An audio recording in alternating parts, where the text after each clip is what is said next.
Hi there. It's 2023 and the whole Dyslexic Society has a new venture. We are holding a live chat called Come to the Dyslexic Table every month on the first of the month.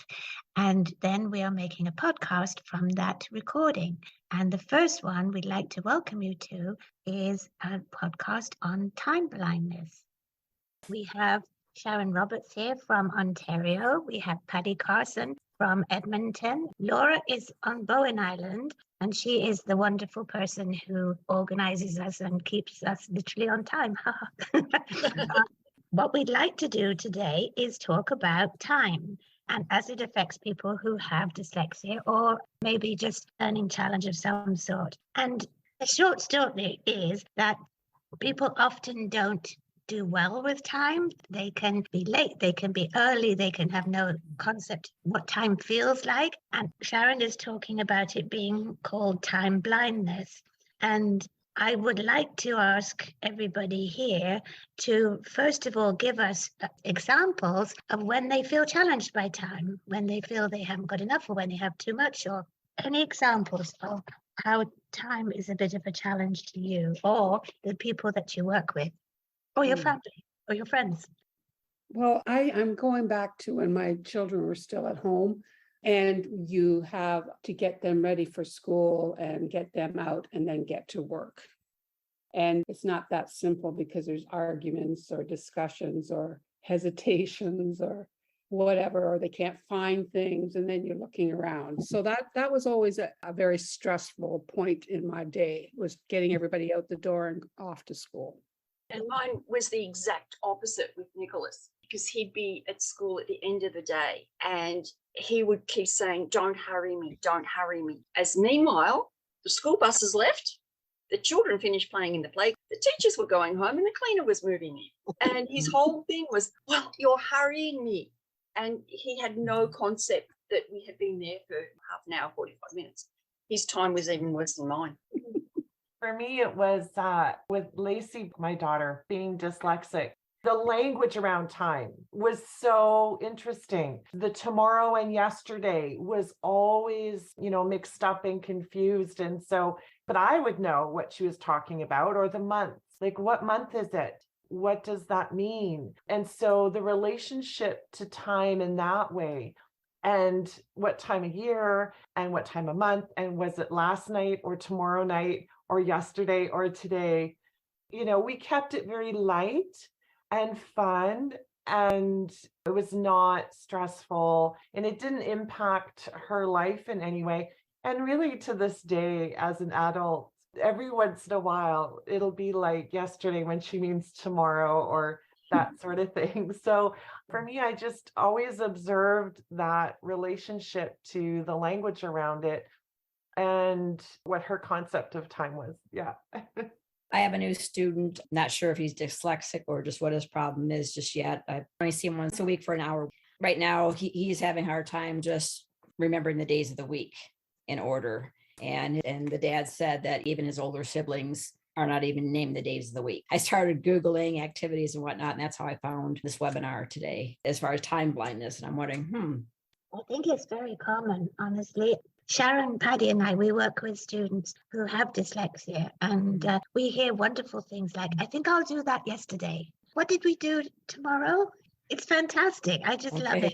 And the very first interview I had booked for a new client, they were at least an hour and a half late. And I thought to myself, hang on a minute, I'm working with dyslexics. I have to expect this. And people tend to be either extremely early and well prepared or extremely late. Yeah. Mm-hmm.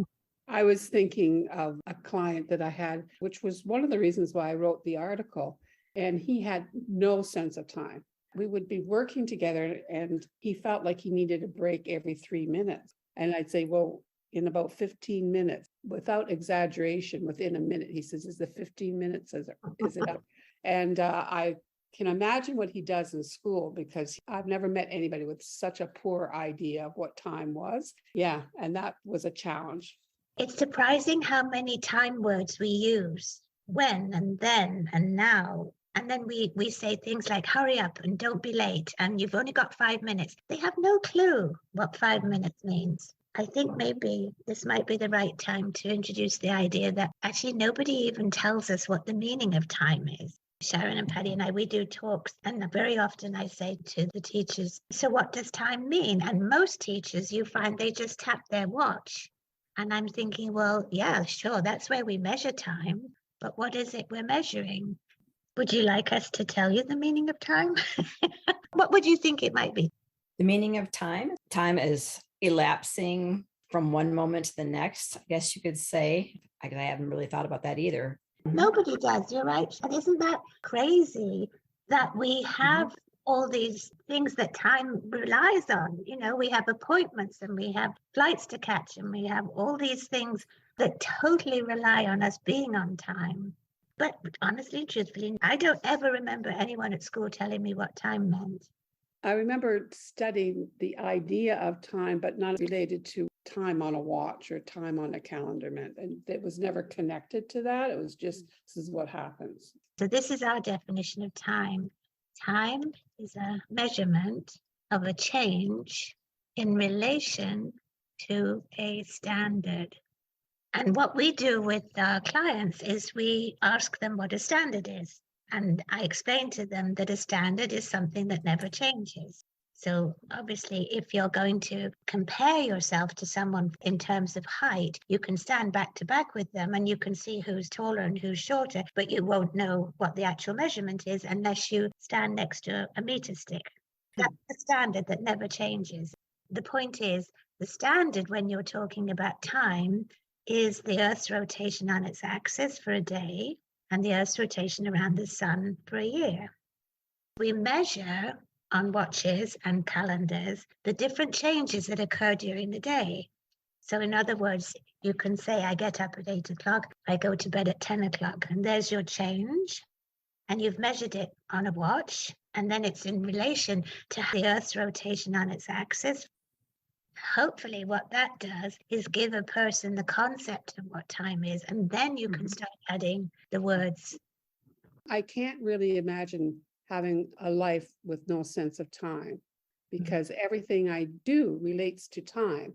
Your whole day, like what you're going to do that day, you have to assess how long is it going to take me to make breakfast, and that whole concept, if it's not there, how it really creates a lot of anxiety and worry for people. And I was thinking as well that a big impact is the before and afterwards, because that even deals with behavior, because sometimes these guys get into trouble and they're telling you what happened. They have no sense of time before, saying that that happened earlier. They have no feeling of what happened earlier or knowing of what happened earlier or what's happening after. So those are two biggies that deal with time. I even remember as a child in school, I could read and do okay, but we had to read a novel and they would use the word then. Where's then and what happened? And then I'd have to go searching how then pertained to that whole subject.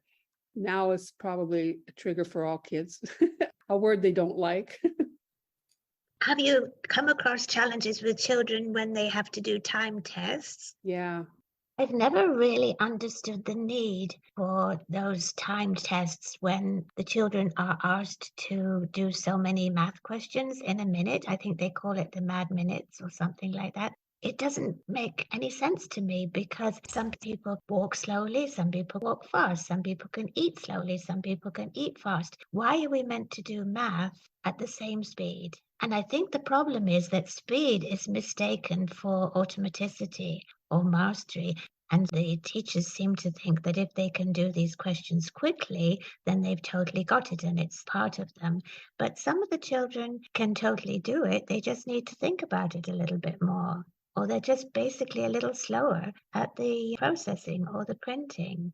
Just think about this family. They really don't have a schedule outside their home. And so, yeah, beginning to think it must be a really hard thing to teach. Today is Monday. So what about Monday? You know, what do you do? You know, the parents don't go out regularly to work 5 days a week. So you can have a hard time saying, well, dad's home on Saturday and Sunday. So I'm just trying to think about what it must feel like in his shoes.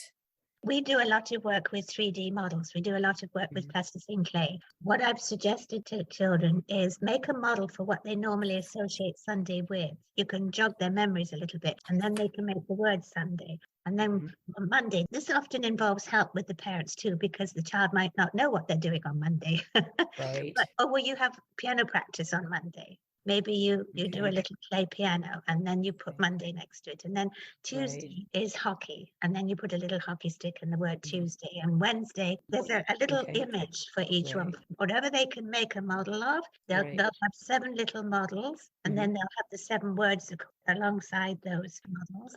And Right. then I say to them, can you picture the models? Because the chances are they've made these little models. They're going to see the church, followed by the piano, followed by the hockey stick, and then whatever goes after that. And they'll Right. probably tell you those models before they'll tell you the days. Okay.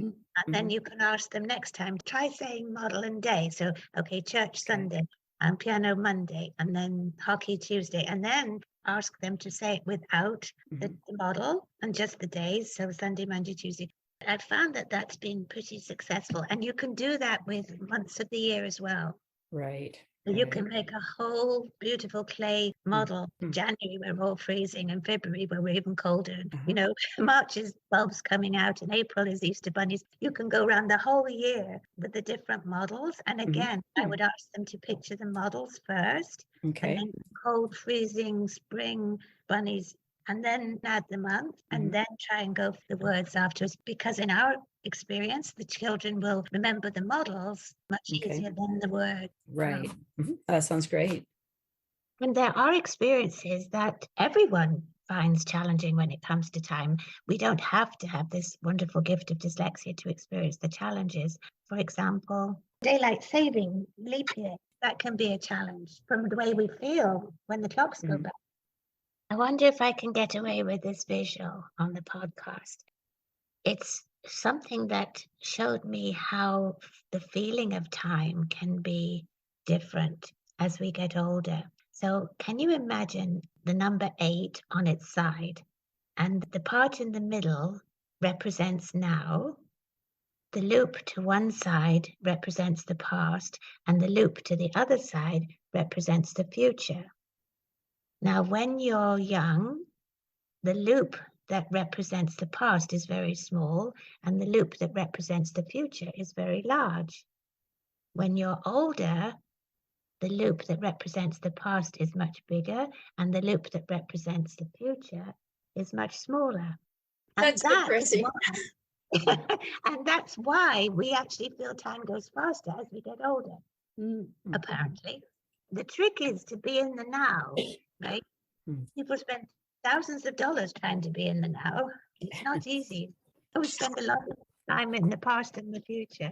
My approach is a bit different because I look at it as a straight measurement. I often say it's like we can't go out into the universe and do the actual measurement with a ruler or anything. We have to use these other kinds of measurements. So when it's, let's say 5 minutes has gone by, it's, oh, the earth is rotated on its axis 5 minutes. So they kind of get the connection. This is just measuring. That's all we're doing. Maybe if we could explain that when people have dyslexia, right, when they have dysgraphia, dyscalculia, when they have ADD, ADHD, they're very, very good at disorienting. And what that means is that their reality and their perception are different. So when we're oriented, our reality and our perception are the same, which means that, say, I'm looking at some text, and my real eyes are looking at the text, and my perception is also looking at the text. But our perception is very good at going off into other places. So I could be looking at the text, but my perception might be thinking, what did I want for dinner? Did I get the cat out? Have I got the washing in? That type of thing. We're all good at doing that. I'm particularly good at driving, where my real eyes are looking at the road and my perception is way, way off into some other sort of dream. And then I miss the turning that I should have taken. So we're all very good at doing this, but dyslexics, in the broadest sense of the term, are particularly good at it. We can alter all our senses except taste. And time is one of those senses that we actually do not perceive correctly if we're in this disoriented state. the work that Patty and Sharon and I do, we are able to give people tools to know that they have correct perception so that they know when they are oriented and they know when they're not. And they quickly learn that it's probably a good idea to be oriented when you want things to be accurate. You can be disoriented when you want to create and play and dream and invent, that type of thing. But there are things that you do need orientation for. And being on time is one of those things, because you need to be able to read the clock. You need to be able to know when you should be somewhere. That's the sort of accuracy thing that requires orientation. So people who have this way of thinking are just particularly good at disorienting. To tell you how strong perception can be, you've probably experienced this when, say, you're in a car and you're at stoplights and the car next to you rolls forward and you jam your foot on the brake because you feel you're moving. That is a really, really good example of when your perception is way, way stronger than your reality. And it just causes that physical reaction. So we can't ever discount perception. And I think this is why sometimes we feel time is going very slowly, especially if you're sitting in class and doing something you don't want to do. Seems like that hour will never end. Or if you're really happy and excited about something, it goes by like that. Oh, an hour's gone by? There's perception contributes towards that. Could I add one more thing about time? Like the thing is too, when people have a problem with time as adults, they're viewed as being very rude people because you're a relative that's always late, or you always have to tell that person to be here for 8 o'clock when you know that they don't have to be here till 9. So it's a daily struggle for these people. And it's because of what Sue was saying, this perceptual talent that they have. It is a talent, but it bites them when it comes to time. Going back to the point you made earlier about language too, what I found confusing, and I still do if my perception is not where I am, is at home we would say it was 1:45 or 1:15 the hour. Mm-hmm. And when I got here and people started saying it's 8:45, that would throw me. I'd have to figure out, okay, are you talking about 1:15 or 1:45? Because that's what I grew up. And I found that very, very confusing. It's like the top of the hour and the bottom of the hour. What I've found interesting is that when I'm teaching children, literally teaching them to tell time, I ask them if they can count in fives. So we go 5, 10. That's the first step, right? Then I say to them, what does this little hand tell you? And what does this big hand tell you? And that was a big mistake, because for me, the hour hand is the little hand and the minute hand is the big hand, right? But for the child that I was working with, the big hand is fatter. It's shorter and fatter. And so it's the hour hand. And the thin one is sort of smaller because it's thin. And that would be the minute hand for them. So that was a big lesson, just to figure out what we're going to call those different hands, big or little, or that I had completely the wrong hand, according to my student. So it's very interesting how these things can totally mess you up, because if you're a child in school and you're going through this whole time thing, and then, teachers say the little hand and the big hand, and you've got the opposite picture, well, it's never going to work, right? Mm-hmm. It's about connecting the pictures to the word and making sure that the picture you have is exactly the same picture they have for that particular word. It's like seconds and minutes and hours and days and weeks. There's nothing to relate them to unless you sort of start at the beginning and you count 1 and that's the second, and then you can count 60 of those and it's a minute. So it can build up and grow from there. But otherwise, 5 minutes could be 5 hours. There's nothing to relate it to unless you put the meaning behind it. I remember one time with this girl, this was many years ago, who had a real problem with time.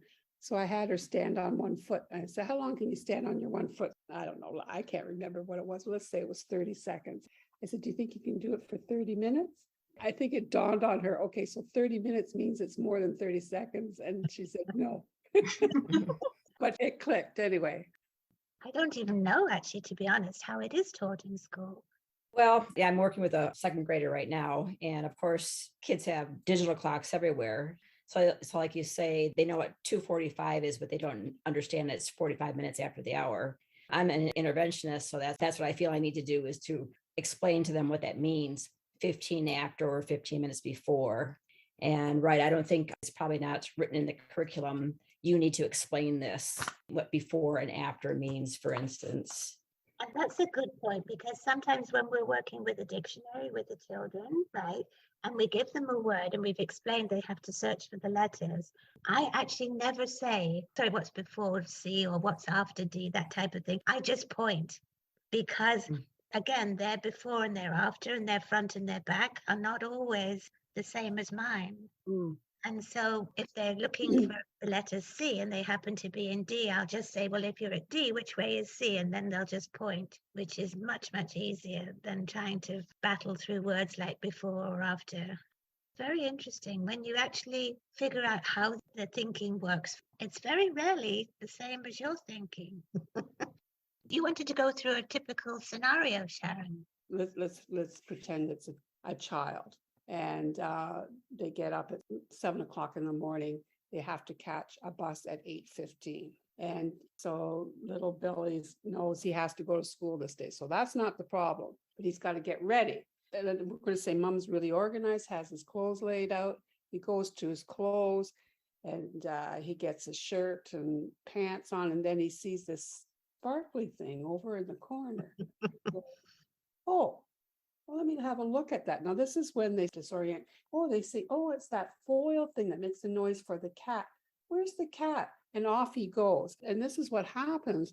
15, 20 minutes have gone by.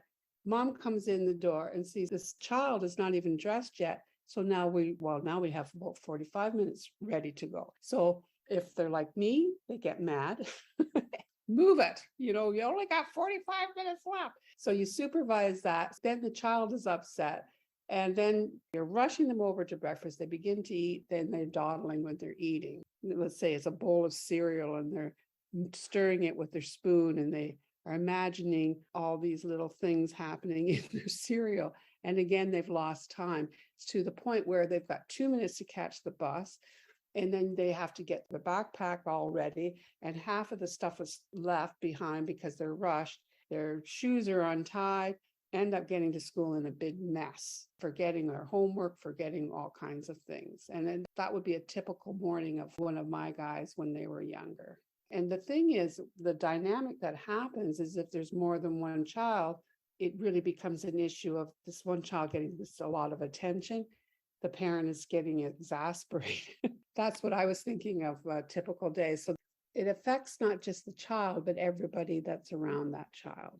And they're very good in living in their imagination, because when they're disoriented, right, they go off into their imagination, which is colorful and exciting, and they can put whatever they like into it. And obviously then they're accused of not paying attention and possibly get the ADD label or the ADHD label. Whereas in actual fact, we've found that if you put more meaning behind words that typically don't have a meaning, and time words typically don't have a meaning behind them, then the impetus to go off into this disoriented state is less. If there's more meaning behind the words, then they might stay focused for that little bit longer.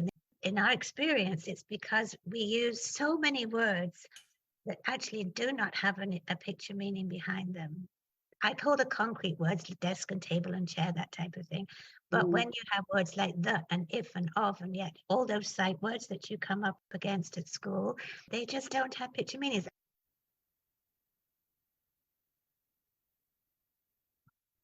And that's called our imagination. 217 of them make up half of what we read. Yeah. Mostly those Dolch words, the sight words. And then as children get older, you've got all the concepts involved. So I would imagine at least 3/4 of what we read has absolutely no picture meaning behind it. And that's when these kids disorient, because it's like being in a movie theater where the film is breaking every so often. You've got a film for tree, you've got a film for desk and table and chair, but you've got no film for all those little words. And so every time that happens, the film breaks. Nobody's going to stay in a movie theater where the film is breaking all the time, right? They're going to go to the theater where it's just continuous. And that's called our imagination. And that's when they get accused of daydreaming. And frankly, it was our fault because we didn't give them enough meaning to keep them in the movie theater. I was just writing out a sentence, like a typical sentence you would say to a child. So when you get dressed, then you will eat breakfast. About 60% of those words are those words that Sue was talking about. They could even be trying to listen to you, but they don't get what you're saying. 1/3 of the population have this ability to alter their perception. And so 1/3 of the population are going to have difficulty with all those words, including time words. And they're going to disorient, or they're going to make their own workarounds and their own old solutions, but they're not going to be able to learn the way they were born to learn. I liked the way you explained that. I thought that was really good. If I didn't know what I know and I heard this, I think I would be very mindful when I would talk to a student what words I used, try to figure out, okay, what is it they didn't get? As facilitators, we deal with this whole disorientation thing. We give them tools to make sure they can orient, to make sure they can control energy levels. We show them how to relax. So they've got 3 tools that put them in the right spot for learning. And then we go through the letters of the alphabet just in case they cause confusion. And then we go through the reading exercises. But when we get to the word mastery, we show them how to create models behind the words that don't normally have models. So we look up they have a model for the meaning. We look up if they have a model for the meaning. And then you can go into all those concepts. One of the ones I love is the concept of consequence, because that does involve before and after. And most children that I've worked with in North America think all consequences are bad. Because if you don't do this, there's a consequence. When I say to them, it's purely something that happens because something else happens, and there can be good ones, they'd say, no, no, there's no good ones. It's something that you've done wrong and you get punished for it, right? But having a model for the meaning of consequence, you can say to them, well, what happened before and what happened after? And you can point to the parts of the model that correspond to before and after. You know, when you actually listen to yourself, see, no picture words in that one. We talk in no picture words all the time. And then you've got your time instructions. When you have finished this task, do this task.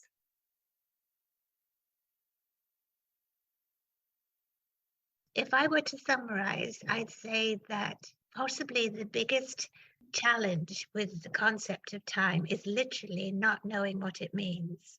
And when you think about all the time words that we use, they're completely meaningless without knowing what the meaning of time is. Once you have that meaning, you can attach the words to that picture, and then they start to make a little bit more sense. And also knowing that at least 1/3 of the population have this ability to alter their perception, which does lead to huge talents, but also does lead to these challenges. It's a big issue. It doesn't just affect a few people. And knowing that they can disorient at will, and knowing that nothing is accurate once they've disoriented, it's really important for us to know whether you've got somebody in front of you who is oriented or who isn't oriented, because it's a waste of breath if they've gone somewhere. I've taught a lot of students with, learning disabilities and dyslexia and whatnot, and I really haven't come across many of them who've had this much confusion with time and language. So this surprises me. And then I guess the other thing is when you talk about perception or disorienting, that's not my training, so I'm not sure how to figure out if the student has disoriented. You'd probably notice the result of the disorientation, which would be the error. Okay. With time, that is an essential skill for life. So even if your little dyslexic child learns how to read or uses a computer or has something read to them, they're still missing stuff to make them successful adults or productive adults. Getting to work on time is very important. Getting to an interview on time is very important. So I think it's an important skill for them to learn, be proactive, managing your life, managing a project, everything.